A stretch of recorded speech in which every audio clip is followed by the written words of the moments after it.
Subscribe करिए mad over chemistry channel को और बेल आइकन दबाएं नई वीडियोस सबसे पहले देखने के लिए। हेलो बच्चों, आज हम लोग पढ़ेंगे क्लास 10th का chapter 8 how do organism reproduce. जो लिविंग ऑर्गेनिज्म होते हैं जिनमें हम प्लांट और एनिमल्स दोनों की बात करेंगे, वो किस तरह से रिप्रोड्यूस करते हैं। तो कोई नया टॉपिक आज हम नहीं पढ़ेंगे, ये आप जो लोअर ग्रेड्स हैं उसमें पढ़ चुके हो रिप्रोडक्शन टॉपिक। बस 10th क्लास में आकर के थोड़ा सा उससे लेवल एक हाई हो जाता है, कोई नई चीजें आप सीखोगे इसमें थोड़ी। तो रिप्रोड्यूस का मतलब क्या हुआ?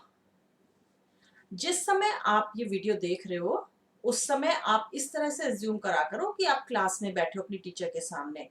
तो जब मैं आपसे बोल रही हूँ कि what do you mean by reproduce या रिप्रोडक्शन, तो उस समय आप अपने आप वीडियो पॉज करो और डेफिनेशन आप खुद बोलो। आप देखो, जज करो खुद को कि आप कितना बता पाते हो, राइट? तो रिप्रोड्यूस का मतलब या रिप्रोडक्शन का मतलब क्या होता है? री मतलब दोबारा, प्रोड्यूस या प्रोडक्शन मतलब दोबारा प्रोड्यूस करना, दोबारा उसको जनरेट करना, दोबारा उसको बनाना। तो वो होता है रिप्रोड्यूस। तो जब प्लांट्स या एनिमल्स अपनी ही टाइप के नए ऑर्गेनिज्म को बर्थ देते हैं या उनको प्रोड्यूस करते हैं, then it is called reproduction. तो डेफिनेशन से समझ लेते हैं। It is the process by which living organisms, living organism में हम प्लांट और एनिमल दोनों की बात कर रहे हैं, प्रोड्यूस न्यू इंडिविजुअल्स, इंडिविजुअल्स मतलब नए बेबीज उसके जो गए, जो प्लांट के हो गए, न्यू जो सैपलिंग्स होते हैं या न्यू प्लांट्स होते हैं उनके लिए बात कर रहे हैं। और अगर हम एनिमल्स में बात करेंगे तो बेबीज। तो new individuals similar to themself, जो उनके जैसे होते हैं। यहां पर ये ध्यान देने की बात है, similar. I am not saying identical. मैं दोनों वर्ड्स में बहुत डिफरेंस है, हम अभी आगे समझेंगे। आइडेंटिकल नहीं है, सिमिलर है। ये छोटी छोटी सी चीजें हैं जहां पर आप मिस्टेक करते हो। तो it is the process by which living organism produce new individual similar to themself, अपनी ही तरह के नए इंडिविजुअल प्रोड्यूस करते हैं। अगर ह्यूमन बीइंग है तो ह्यूमन बीइंग का जो नया इंडिविजुअल होगा वो ह्यूमन बीइंग ही होगा। डॉग है तो उसका पप्पी ही होगा, राइट? तो जो इंडिविजुअल जैसा है, जो ऑर्गेनिज्म जैसा है, वो अपनी ही तरह का नया इंडिविजुअल प्रोड्यूस करता है। तो पॉइंट यहां पर ये समझने का है, ये तो आप पढ़ते आए हो। अब जो आपको यहां पर पॉइंट समझना है वो ये समझना ऐसा क्यों होता है। अपनी ही तरह का, अपने से रिजेंबल करता हुआ नया इंडिविजुअल कैसे प्रोड्यूस करता है। तो अब यहां पर आप फिर से रिकॉल करेंगे, आपने सेल द फंडामेंटल यूनिट पढ़ा है चैप्टर। तो उसमें आपने पढ़ा था कि सेल का एक सेल ऑर्गेनेल होता है न्यूक्लियस, जिसको हम ब्रेन ऑफ द सेल भी कहते हैं। तो उसमें न्यूक्लियस में क्रोमोसोम्स होते हैं, ठीक है? क्रोमोसोम्स जो हैं वो डीएनए की फॉर्म में एक जनरेशन से दूसरी जनरेशन में जो कैरेक्टरिस्टिक्स हैं वो इनहेरिट करते हैं, एक जनरेशन से दूसरी जनरेशन में ट्रांसफर करते हैं in the form of DNA. This is called replication of DNA या रेप्लिका ऑफ डीएनए, मतलब एक डीएनए की रेप्लिका बनती है। अब इसका मतलब ये नहीं है कि उन्होंने डीएनए ट्रांसफर करा तो जो पेरेंट बॉडी है उसके डीएनए निकल के चले गए। जिस समय सेल डिवीजन होगा उस समय जो डीएनए है उस वो अपनी एक कार्बन कॉपी बना लेगा, एक कॉपी बनाएगा जिसको वो आगे न्यू जनरेशन में ट्रांसफर कर देगा। अब ये कॉपी एग्जैक्टली सेम भी हो सकती है, बट जिसके बहुत कम चांसेस होते हैं। एग्जैक्टली सेम भी होगी या वेरिएशंस होंगे, मतलब उनमें चेंजेस होंगे। तो वो चेंजेस की वजह से ही जो चेंजेस आते हैं, जो एग्जैक्टली आप खुद इस चीज को सोचो कि आप अपने पेरेंट्स के क्या एग्जैक्ट जीरोक्स कॉपी हो, अपीयरेंस में भी, बिहेवियर में भी, हैबिट्स में भी। तो अगर हम देखें तो 99% बच्चे यही बोलेंगे कि नहीं, कहीं ना कहीं कुछ चेंजेस हैं, हैबिट्स में है, लाइकिंग्स में है, बिहेवियर में है, नेचर में है, अपीयरेंस में है। तो ये जो माइन्यूट चेंजेस होते हैं तो वो आ जाते हैं वेरिएशन, मतलब उसकी वजह से डिफरेंस आ जाता है अलग अलग। आपके जो भाई बहन होंगे, आप ही के पेरेंट्स के वो भी बच्चे हैं, तो क्या आप सारे भाई बहन एक से हो? नहीं, वेरिएशन है। किसी में कोई चीज है, किसी में कोई चीज है, किसी में कोई चीज है, ठीक है। तो वो जो आता है वो वेरिएशन आता है, और ये वेरिएशन बहुत जरूरी है एवोल्यूशन के लिए। एवोल्यूशन क्या होता है, एक जनरेशन से दूसरी जनरेशन में जब हम आते हैं तो बहुत सारी एनवायरमेंटल कंडीशंस चेंज हो जाती हैं, तो उनमें हमको एडजस्ट करना होता है। और जब तक वेरिएशन नहीं आएगा, इवोल्यूशन नहीं आएगा, जो पहले चीजें थी, प्री एग्जिस्टिंग चीजें थी, उनसे अगर हमारे में इवोल्यूशन चेंजेस नहीं आएंगे, वेरिएशन नहीं आएंगे, तो we won't be able to survive in the new environment और न्यू क्लाइमेट। तो दिस इज कॉल्ड एडेप्टेशन। ये सब छोटी छोटी चीजें आपने पढ़ी हुई हैं, लेकिन चीजों को समझना बहुत जरूरी है।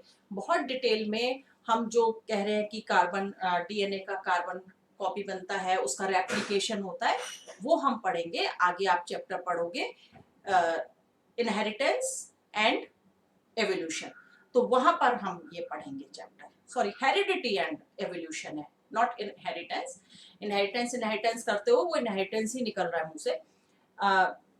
हेरिडिटी एंड एवोल्यूशन वो चैप्टर है आपका बायो का एक, तो उसमें हम पढ़ेंगे पूरा डीएनए का कैसे रेप्लिकेशन होता है। तो अभी सिर्फ ये समझना है हमको कि जो वेरिएशंस आते हैं they are very much required to survive. जैसे अभी जो आपके जो एंसेस्टर्स थे या जो हमारे एंसेस्टर्स थे, उस समय क्लाइमेटिक कंडीशंस इतनी हार्श नहीं थी, इतनी ग्लोबल वार्मिंग वाली कोई चीज जानता ही नहीं था, बहुत आइसी आइस थी यहाँ पर। वो तो धीरे धीरे इतना हो रहा है, और जो आइस है वो मेल्ट होती जा रही है और ग्लोबल वार्मिंग हो रही है। तो अगर ये चेंजेस नहीं आए होते पीढ़ी दर पीढ़ी, जनरेशन आफ्टर वन जनरेशन, तो ये क्या होता है यहाँ पर, आज जो आप लोग सरवाइव कर रहे हो, हम जो सरवाइव कर रहे हैं, वो नहीं कर सकते थे। तो ये जो वेरिएशंस आए, जो इवोल्यूशन आए, जो चेंजेस आए, जो एडेप्टेशंस आए हैं, उन्हीं की वजह से हम लोग सरवाइव कर सकते हैं। तो सरवाइव करने के लिए, और इस जो एक पर्टिकुलर रेस है, रेस मतलब एक स्पीशीज जो चल रही है, उसको एग्जिस्टेंस के लिए वेरिएशन बहुत जरूरी होता है, ठीक है। तो इसीलिए मैंने यहाँ पर आइडेंटिकल वर्ड नहीं यूज करा, मैंने सिमिलर वर्ड यूज करा है। सिमिलर क्यों? क्योंकि जैसे ह्यूमन बीइंग है तो ह्यूमन बीइंग के बच्चे ह्यूमन बीइंग ही होंगे, उसी कैटेगरी में होंगे।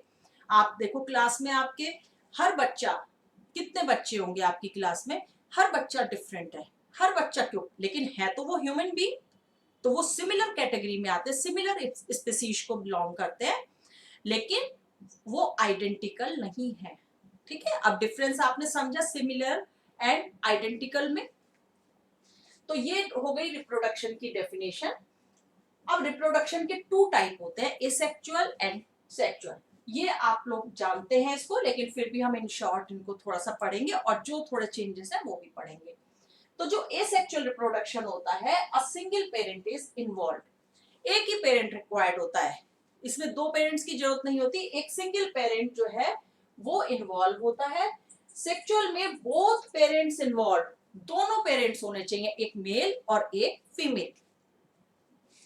Gametes not formed, gametes form नहीं होते क्योंकि एक ही पेरेंट है, तो वो एक ही टाइप का, तो खुद ही में उसमें डिवीजन हो रहा है, ठीक है।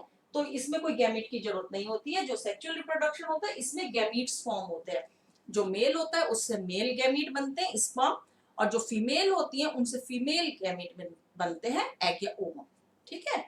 तो ये जब गैमीट्स आपस में फ्यूज करेंगे तो वो फिर जाइगोट फॉर्म करते हैं। Progeny is identical to parent. देखो नए नए वर्ड्स आप सुन रहे हो इस समय, सब चीज आप जानते हो, लेकिन कुछ टेक्निकल वर्ड्स आ गए। प्रोजेनी, प्रोजेनी मतलब इंडिविजुअल को ही हम कहते हैं, जो ऑफस्प्रिंग होते हैं उन्हीं को हम प्रोजेनी कहते हैं, मतलब जो नए बच्चे होते हैं, नई जनरेशन जो आती है उसको प्रोजेनी कहेंगे। Progeny is identical to parent, देखो यहां पर मैंने आइडेंटिकल वर्ड यूज करा है। जो प्रोजेनी होगी it will be xerox copy of its parent, बिल्कुल अपने पेरेंट, क्योंकि वो किस तरह से डेवलप होगा, या तो जो पेरेंट सेल है उसमें डिवीजन हुआ होगा, वो दो पार्ट में ब्रेक हो गया होगा, या उससे बहुत सारे एक ही पेरेंट से बहुत सारे उसी में से पार्ट टूट टूट के बन गए होंगे, किसी भी उसके बॉडी पार्ट से नया जनरेट हो गया होगा, तो वो बिल्कुल आइडेंटिकल होते हैं, वहां पर कोई वेरिएशन नहीं होता, और ये एक डिसएडवांटेज होता है इसका। सेक्सुअल में progeny is only genetically similar. Genetically similar का मतलब क्या हुआ, ह्यूमन है तो ह्यूमन, क्योंकि डीएनए का रेप्लिकेशन हुआ है जेनेटिकली, एक जनरेशन से दूसरी जनरेशन में क्रोमोसोम्स जो है वो डीएनए की फॉर्म में ट्रांसफर हो रहे हैं, तो वो क्या हो गया, वहां पर जेनेटिकली सेम है, ह्यूमन है तो ह्यूमन बीइंग का बच्चा, डॉग है तो डॉग का बच्चा, तो ये इस तरह से होगा। Parents but not identical, same नहीं होते हैं। अब ये चीज क्लियर हो गई आपको, काफी डिस्कशन हमने सिमिलर एंड आइडेंटिकल के लिए कर लिया है। अब हम देख लेते हैं advantages and disadvantages of asexual reproduction. अभी हम एक एक करके पढ़ेंगे, पहले हम सारा एसेक्सुअल रिप्रोडक्शन पढ़ लेंगे, इसके जो डिफरेंट मोड्स होते हैं उनको पढ़ लेंगे, उनको समझेंगे, और उसके बाद हम सेक्सुअल रिप्रोडक्शन पढ़ेंगे। तो इसका जो एडवांटेज होता है, इसका एडवांटेज क्या होगा, क्योंकि ये बहुत फास्ट होता है, जो एसेक्सुअल रिप्रोडक्शन होता है it is very fast. Fast क्या हुआ, क्योंकि इसमें कुछ प्रोसेसिंग तो होनी नहीं है भाई, एक सेल है उसमें डिवीजन हो गया, न्यूक्लियस में डिवीजन हो गया, बन गई डॉटर सेल, या कोई भी बॉडी का पार्ट है वो ब्रेक हो गया, लीफ हो, स्टेम हो, रूट हो, या कहीं पर सॉइल में जुड़ गए, वहां पर अटैच हो गए तो वहीं पे रूट्स निकल आई, तो इस तरह से अभी आप पढ़ोगे डिफरेंट मोड्स होते हैं, तो इसमें टाइम टेकिंग तो है नहीं बिल्कुल भी, ये तो बहुत जल्दी हो जाता है। अब इसमें क्या होता है, जो सेक्सुअल रिप्रोडक्शन होता है उसमें अगर हम ह्यूमन बीइंग की बात करें, क्योंकि हम ह्यूमन में ही रिप्रोडक्शन पढ़ेंगे, तो ह्यूमन बीइंग की बात करें तो 9 मंथ्स लगते एक बेबी को बर्थ लेने में, तो काफी लंबा प्रोसेस हो जाता है, लेकिन सेक्सुअल रिप्रोडक्शन में इतना टाइम नहीं लगता, फास्ट होता है एंड सिंपल होता है। सिंपल है क्योंकि कोई कॉम्प्लिकेशंस ही नहीं है, वहां पे कोई ऑर्गेनेल्स है ही नहीं इस तरह के कि पूरा ऑर्गन सिस्टम बन रहा हो, या उस तरह से एक कॉम्प्लेक्स स्ट्रक्चर बन हो, यहाँ पर तो सिंपल है, ब्रेक होगा न्यूक्लियस में, ब्रेक होगा न्यूक्लियस में, डिवीजन होगा, सेल डिवीजन होगा, नया प्रोडक्ट बन जाएंगे। डिसएडवांटेजेस क्या होते हैं, evolutionary change is not possible as no variation is produced। ये तो बिल्कुल रेप्लिका बन रहे हैं, जो पेरेंट बॉडी थी उसी में से एक पार्ट निकल के अलग हो गया और वो ग्रो कर गया, वो नया प्रोडक्ट, नया जो जनरेशन है वो बन गया, तो वहां पर कोई वेरिएशन तो आया ही नहीं, कोई इवोल्यूशन तो आया ही नहीं, मतलब जैसे पेरेंट थे वो हर जनरेशन में वही जो उनके जो करेक्टरिस्टिक्स है वही आगे जाते जा रहे हैं, उनमें कोई एवोल्यूशन नहीं आया। एवोल्यूशन का मतलब थोड़ा सा समझ लेते हैं, यहाँ पर एवोल्यूशन का मतलब होता है कि जो धीरे धीरे चेंजेस आते हैं हमारी बॉडी में, हमारे बिहेवियर में, जैसे अर्ली मैन था, अर्ली मैन से आप अपने को आज कंपेयर करो तो आपको क्लियर हो जाएगा कि एवोल्यूशन से मतलब क्या है। जो अर्ली मैन था आपने सब बुक्स में ही पढ़ा हुआ है उसको, तो जैसे उसका रहना, खाना, कपड़े पहनना, जो उसके एग्रीकल्चर की टेक्निक थी, या जैसे वो अपने को प्रोटेक्ट करता था, कैसे अपने हाउस बनाता था, तो वो सारी चीजें जो है आज आप कंपेयर करो तो this is called evolution. Generation to generation, एक ही दिन में नहीं हुआ ये, या एक ही जनरेशन के बाद नहीं हुआ है, धीरे धीरे जनरेशन बाय जनरेशन, एक जनरेशन उसके आगे आई, फिर उसमें चेंज आया, फिर आया, तो जो एनवायरमेंट में चेंज होते रहे उन्होंने उसको अडॉप्ट करता रहा। लेकिन यहाँ पर तो ऐसा कुछ नहीं है, क्योंकि यहाँ पे वेरिएशन तो है ही नहीं। It produces identical organism generation after generation in case of any defect in parent organism, the offspring also inherits it। अब इसमें कोई वेरिएशन नहीं हो रहा है, जैसा पेरेंट है, अगर मान लो पेरेंट में कोई डिफेक्ट है तो वो उसके जो नया ऑफस्प्रिंग जो बन रहा है उसकी बॉडी से, उसमें भी सेम डिफेक्ट कैरी फॉरवर्ड होगा, तो वो जनरेशन टू जनरेशन वो चीज चलती जाएगी। ह्यूमन बीइंग्स में तो ऐसा नहीं है, एनिमल्स में ऐसा नहीं है। अगर सपोज करो किसी के फादर को पोलियो है, तो क्या ये जरूरी है कि वो उसके जो बच्चे होंगे उनको भी सबको पोलियो होगा? It is not possible, chances बहुत रेयर हैं, क्योंकि वहां पर वेरिएशन आ रहा है, चेंजेस आ रहे हैं, DNA as it is transfer नहीं हुआ है, उसने अपनी एक कॉपी ट्रांसफर करी है, और जिसमें एनवायरमेंटल कंडीशंस के अकॉर्डिंग चेंजेस हुए थे, एवोल्यूशन हुए थे, समझे, तभी वेरिएशंस आए हैं। अगर किसी के फादर को, पेरेंट्स को डायबिटीज है, हाई बीपी है, लो बीपी है, तो देयर इज पॉसिबिलिटी कि बच्चों को हो, but it is not sure. ठीक है, तो क्योंकि डीएनए तो कॉपी हुआ है, तो हो सकता है अगर वो डोमिनेट करेक्टर हुए तो वो नेक्स्ट जनरेशन में दिख जाएंगे, अदरवाइज नहीं दिखेंगे। तो ये सारा चैप्टर जो है आप हेरिडिटी में पढ़ेंगे। इसके बाद हम देख लेते हैं कि डिफरेंट मोड्स क्या होते हैं एसेक्सुअल रिप्रोडक्शन के। सबसे पहला आपने काफी पढ़े हुए हैं ये फिशन। ठीक है, फिशन में भी हम 2 टाइप के पढ़ेंगे, binary fission and multiple fission. Binary fission आपने पढ़ा हुआ है, अमीबा में होता है। अमीबा की कोई पर्टिकुलर शेप तो होती नहीं है। ठीक है, अगर हम अमीबा को देखें तो अमीबा में ये कोई पर्टिकुलर शेप तो है नहीं, ये न्यूक्लियस है, ये साइटोप्लाज्म है अमीबा का। इसमें जब सेल डिवीजन होगा तो क्या होगा, ये न्यूक्लियस में भी डिवीजन हो जाता है। ये सेल जो है यहाँ से थोड़ा सा इस तरह से होना शुरू हो जाती है। ठीक है, और ये जो न्यूक्लियस है इसमें भी इस तरह से कर्व आना शुरू हो जाता है। तो न्यूक्लियस का डिवीजन, कोई भी लिविंग सेल होगी वो लिविंग सेल तभी है जब उसमें न्यूक्लियस है। अब इसके बाद जो है ये दो, आधा न्यूक्लियस इसमें चला जाएगा और आधा न्यूक्लियस इसमें चला जाएगा। ठीक है, तो ये इस तरह से हो गया बाइनरी फिशन। बाइनरी मतलब दो, आप मैथ्स में पढ़ते हो बाइनरी का मतलब 2, कंप्यूटर में भी पढ़ते हो बाइनरी। तो यहाँ पर भी बाइनरी का मतलब 1 से 2 बन गए, एक सेल थी, एक सेल से 2 सेल बन गई, 2 डॉटर सेल बन गई। अब इनको डॉटर सेल क्यों कहते हैं? डॉटर सेल इसलिए कहते हैं क्योंकि आगे जाके मदर बन जाती है। अब ये यहाँ पर डॉटर सेल है, लेकिन जब इनमें ग्रोथ हो जाएगी तो ये मदर सेल बन जाएंगे, अब फिर इनमें डिवीजन होगा, है ना, तो इसलिए इनको डॉटर सेल कहते हैं। मल्टीपल फिशन, नाम से ही आप समझ रहे हो, मल्टीपल फिशन का मतलब बहुत सारे। फिशन का मतलब बच्चों होता है ब्रेक होना, फ्यूजन का मतलब होता है जुड़ना, और फिशन का मतलब होता है ब्रेक होना। तो जब बहुत सारे इससे सेल बन जाते हैं, एक ही सेल से बहुत सारे, मल्टीपल नंबर ऑफ सेल्स। देखो जैसे ये आपने पढ़ा, ये सेल है, ये न्यूक्लियस है और ये साइटोप्लाज्म है। तो धीरे धीरे क्या होता है कि साइटोप्लाज्म जो है इस न्यूक्लियस को थोड़ा थोड़ा करके एब्जॉर्ब करने लगता है, और एब्जॉर्ब करके क्या करता है, ये इस तरह की बहुत सारी सेल्स जो हैं इसके अंदर छोटी छोटी सी बन जाती हैं। ठीक है, और ये एक बाहर जो आउटर कवरिंग है, this is called cyst. Cell wall हो गई, और ये जो है ये आ जाती है सिस्ट। ये जो छोटी छोटी सेल्स हैं ये सिस्ट से कवर रहती है। सिस्ट क्या है, एक हार्ड कोटिंग है जो इनको अनफेवरेबल कंडीशन में बचाती है। जब भी फेवरेबल कंडीशन आती है तो ये क्या करता है, ये बर्स्ट हो जाता है। ठीक है, और बर्स्ट होकर के क्या आ गया, ये सारी जो सेल्स थी ये अलग अलग हो जाती है। तो एक ही सेल से मल्टीपल सेल्स बन गई, this is called multiple fission. अभी जो हम आगे पढ़ेंगे उसमें मैं आपको इसके बारे में इंपॉर्टेंट पॉइंट्स भी लिखवाऊंगी, लेकिन अभी यहाँ मैंने आपको समझा दिया। ये नेक्स्ट जो मोड होता है वो होता है फ्रेगमेंटेशन, सब पढ़े हुए हैं आपने। थर्ड है रीजनरेशन, फोर्थ है budding, fifth vegetative propagation, and sixth is spore formation. तो ये चैप्टर आपको पढ़ना बहुत जरूरी है। ये आपको सारे मोड्स, इसमें आपके बोर्ड एग्जामिनेशन में से क्वेश्चन जरूर आता है, डेफिनेटली पूछा जाएगा। और अब तो बहुत इंपॉर्टेंट हो गया, अब तो इस चैप्टर की वेटेज आपकी बढ़ गई है। आपका जो अभी रिवाइज्ड सिलेबस आया है 2020-21 का, उसमें आपने देखा होगा कि इस चैप्टर में से कुछ भी रिड्यूस नहीं करा गया है, कुछ भी डिलीट नहीं करा गया है। ये चैप्टर पूरा आएगा। तो जो चैप्टर डिलीट करे गए हैं उनके जो मार्क्स होते थे उसकी वेटेज भी इसी में ही ऐड हो जाएगी।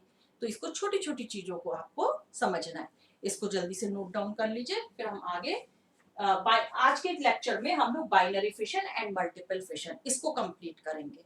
जल्दी से नोट कर लीजिए। तो चलो बच्चों, अब हम पढ़ लेते हैं फिशन को, डिटेल में समझ लेते हैं। मैंने अभी आपको इन जनरल उसको थोड़ा सा इंट्रोड्यूस करा दिया था। This is the simplest method of asexual reproduction in unicellular forms of life such as amoeba, paramecium and other protozoans. Asexual reproduction का सबसे सिंपलेस्ट फॉर्म है जो यूनिसेलुलर ऑर्गेनिज्म में होगा। इसमें जैसा अमीबा में मैंने आपको बताया था, किन किन में होता है, अमीबा हो गया, पैरामीशियम हो गए, प्रोटोजोन्स हो गए, अदर प्रोटोजोन्स, उन सब में ये सिंगल सेल्ड डिवीजन ही होता है। जो सेल है जैसे ये अमीबा है, ये न्यूक्लियस हो गया, ये साइटोप्लाज्म हो गया। ये किस तरह से होता है, यहाँ पर इस तरह से इसमें डिप्रेशन आना शुरू हो जाता है और यहाँ पर ये न्यूक्लियस भी जो है इस तरह से होना शुरू हो जाता है। ठीक है, ये ग्रूव बननी शुरू हो गई है और ये धीरे धीरे क्या होगा, ये ब्रेक हो जाएगा और इससे 2 डॉटर सेल बन जाती है। तो ये इस तरह से, ये सिंपलेस्ट मेथड है एसेक्सुअल रिप्रोडक्शन का, फिशन। फिशन का मतलब ब्रेक होना, राइट। अब इसके पॉइंट देख लेते क्या होते हैं। It leads to the creation of new individuals, ये न्यू इंडिविजुअल बन गए। जब भी इसमें डिवीजन होगा किसी भी सेल में, यूनिसेलुलर जो सिंगल सेल्ड एनिमल्स होंगे उनमें जब डिवीजन होगा तो न्यू सेल्स बनेंगे, न्यू इंडिविजुअल्स बनेंगे। In the process of fission the parent organism split and divides और splits or divides to form 2 or more new organism। अब ये ब्रेक हो जाता है और इससे 2 या 2 से ज्यादा इससे ऑर्गेनिज्म बन जाते हैं, नए इंडिविजुअल बन जाते हैं। बाइनरी फिशन देखो, ये तो आपने देखा हुआ था। बाइनरी फिशन देखते हैं, बाइनरी फिशन भी आपने पढ़ा हुआ। बाइनरी फिशन यही बाइनरी फिशन है। 1 सेल से 2 सेल, एक सेल से एक सेल, इसमें डिवीजन होना स्टार्ट हुआ और उससे 2 सेल बन गए। तो in this method nucleus first divides amitotically. Amitotically का मतलब क्या होता है, एक सेल से 2 सेल बन रही है, उसमें मतलब एक नई सेल बन रही है। एक तो मदर सेल ही है ना, उसी में तो डिवीजन हो रहा था। ये जो मदर सेल है इसी में तो डिवीजन हो रहा था, इसी से तो डिवीजन होकर के 2 सेल बन गई है। तो इसको इंक्लूड करके हम 2 सेल बोलते हैं इसमें। तो ये होता है एमाइटोटिकली into 2 followed by the division of cytoplasm। पहले इसके न्यूक्लियस में डिवीजन होगा और उसके बाद यहाँ सेल में भी डिवीजन स्टार्ट हो जाएगा, साइटोप्लाज्म में भी डिवीजन स्टार्ट हो जाएगा और फाइनली जो है 2 डॉटर सेल्स मिल जाती हैं। जैसे बैक्टीरिया, यीस्ट, यूग्लिना, ये सब प्लांट हो गए। ठीक है, और एनिमल्स में amoeba and paramecium. Multiple fission, ये आपको मैंने अभी थोड़ा सा समझा दिया था, यही नया है। इसमें बाइनरी फिशन तक आपने पढ़ा हुआ है। मल्टीपल फिशन में एक सेल से मैनी सेल्स बनती है। Each nucleus is surrounded by a small amount of cytoplasm and many daughter cells are produced within the cyst. इसमें क्या होगा कि ये एक सेल है, ठीक है, यहाँ पे न्यूक्लियस और ये साइटोप्लाज्म है। अब धीरे धीरे क्या होगा, यहाँ पे इसमें डिवीजन होना शुरू हो जाएगा, ये अब्सॉर्ब कर लेगा थोड़ा थोड़ा और इससे क्या होगा, ये सेल है और इसके अंदर नंबर ऑफ सेल्स जो है वो बन जाएंगी जिनमें न्यूक्लियस भी होगा और साइटोप्लाज्म भी होगा। और ये फिर किससे कवर रहती है, सिस्ट से। ठीक है, produce within the cyst, तो ये सिस्ट के अंदर रहती है। The cyst breaks up under favourable condition and small offsprings are liberated. अब धीमे धीमे क्या होता है, ये जब स्प्लिट करती है तो बहुत ये सारी सेल्स जो है ये फ्री हो जाती हैं, ये फ्री हो जाएंगी जब भी फेवरेबल कंडीशन होगी। एग्जाम्पल इसका देख लीजिए, प्लांट में एल्गी और एनिमल्स में प्लाज्मोडियम। तो ये प्लाज्मोडियम याद है आपको, प्लाज्मोडियम क्या होता है, मलेरिया का पैरासाइट होता है। जो मलेरिया होता है वो इसी प्लाज्मोडियम की वजह से होता है। ठीक है, तो आज के वीडियो में हम इतना ही पढ़ेंगे। नेक्स्ट जो वीडियो करेंगे उसमें हम दूसरे मोड ऑफ एसेक्सुअल रिप्रोडक्शन पढ़ेंगे। तो इसको बहुत ध्यान से पढ़िए, मैंने आपको इसकी इंपॉर्टेंस बता दी है। आप इसको पढ़िए, खुद से क्वेश्चंस इसमें निकालिए आपकी किस तरह से इसमें हमसे क्वेश्चन पूछे जाते हैं और इस तरह से आप इस चैप्टर को तैयार करेंगे। तो take care, thank you for watching the video.